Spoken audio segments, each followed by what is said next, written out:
Good evening from New York. I'm Chris Hayes. This is the front page of the New York Times today, Friday, December 4th. It's not a happy page. It's ominous in many ways. But there's something interesting about it. Look at it for a second. There are no stories specifically about Donald Trump on it.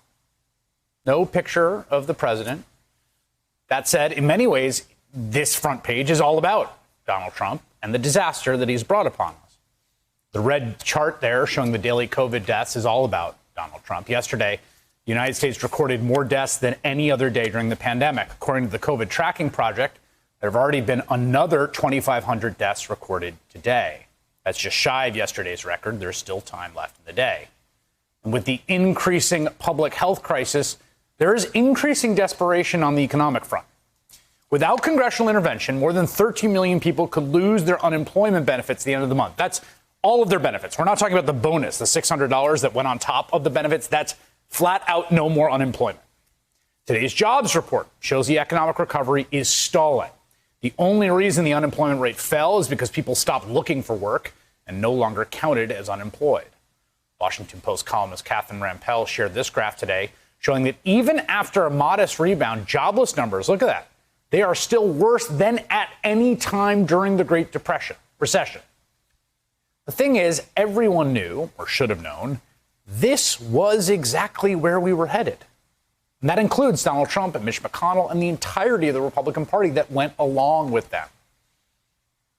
Trump took the same approach to the election he's taken to everything he's ever done. It was clear from the beginning.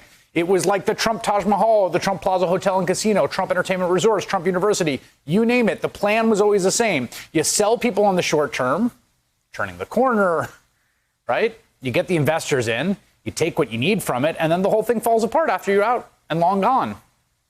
And that was the approach to the election. All that mattered, the day that mattered, was what happened before Election Day. Nothing else. Not a single life lost or business failed after November 3rd mattered.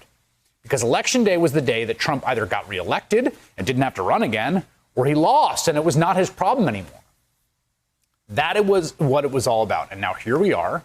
It's a month after Election Day, and it is the disaster we all knew it would be.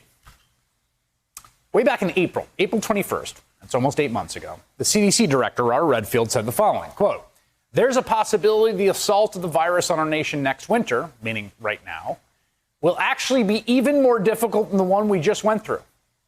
He said that in April. We've said on this program all along for months, talking to guests and experts, that people need more relief economically. And people have said all along, you cannot separate public health and the economics, just like today's job report shows. I mean, we're losing business and losing jobs in guess what industries? Hospitalities and restaurants. We're also losing state jobs like education workers. None of that would have happened if the virus is under control or if we could pay people to stay home in those industries. But the approach all year of Donald Trump and Mitch McConnell and David Perdue and Kelly Loeffler, it was to polarize the electorate on whether you wanted to get back to normal or not, right? To polarize the issue of COVID around so-called lockdowns. And it was sort of ingenious in its own way. I mean, you tell people that things are back to normal. Tell people it's not actually a big deal. Tell people you can get over it. Get back out there. And don't you want to get back there? Do you want to get trapped in your house for another few months? Go to parties, go to bars, go to big events, go to church. Come to our rallies. We're doing rallies. Do it, do it, do it. Get out there, everyone, please. You're voting for me to restore normalcy. And look, that's what I've done. We're all doing normal stuff. I'm dancing at YMCA, and you're in a packed crowd. That messaging was so extremely cynical and sadistic, it took my breath away. It really did. But it wasn't just Donald Trump. This is the thing. Donald Trump is gone soon from office. But it was also the rhetoric of the Republican Party, by and large, from the top down. It was what South Dakota Governor Kristi Noem said while her state was literally experiencing one of the worst outbreaks in the world. Echoing the president, downplaying the threat, encouraging tourists to come visit the state. That even though 1 in every 1,000 residents of the entire state has died of COVID. The state recorded a single-day death total that would have been the equivalent to about 20,000 deaths on a national level. But that kind of messaging, it actually got Republicans a lot politically. I mean, They were to wield their power. They got Amy Coney Barrett. They have a 6-3 Supreme Court. In the election, they picked up 13 seats in the House. They have a good shot to hold on to the Senate. Donald Trump lost, but it was closer than many expected. And crucially, they succeeded in this. They pushed off the very worst consequences until after the election.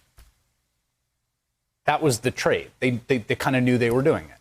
But of course, it led us deeper into this health and economic disaster. They brought us to this inevitable point that we all knew we were headed for. That was the plan all along. Get to Election Day. What happens after? The number of people that died, the number of people that are sitting there FaceTiming their family members for one last final lonely goodbye with a tube stuck down their throat in a hospital that's been slammed and overloaded by people that are working triple and quadruple shifts. Well, who cares, really? Not our problem.